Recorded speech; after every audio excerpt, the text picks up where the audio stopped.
So when Rain was about 1.5 years, I noticed that he would have a lot of meltdowns. But it wasn't, he was just having tantrums. It was more out of frustration. So I noticed that he would try to speak, but he couldn't get the words out. So I would work with him at home, and I asked daycare to kind of just like work with him a little bit more one-on-one. And then my girlfriend, who's the owner of the daycare, she's like, did you notice that he was tongue-tied? So I'm like, no, I never really noticed. So I went ahead and took him to the ENT. And the ENT said that him being tongue-tied really didn't affect his speech. So that's why she went ahead and checked his ears. So because he was a little young, we waited about 6 months. We were going back like every month to see if like the ears would drain on their own.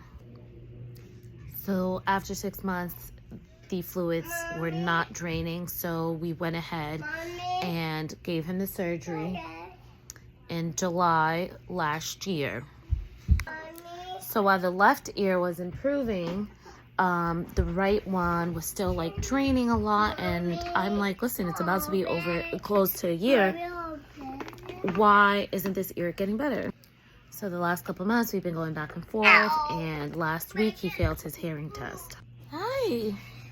Hi. Okay, so we just got back from the doctors, and thank God Rain finally passed his hearing test after 1.5 years. I know I shared some time ago that he was a little delayed on his speech because he had fluid in his ears, and I've been going back and forth to the ENT for a few months now because one of his ears he was still failing his hearing test, and he still had fluid in it.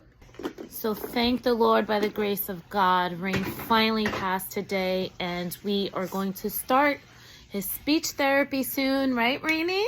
Yes. Yeah. So say all is good.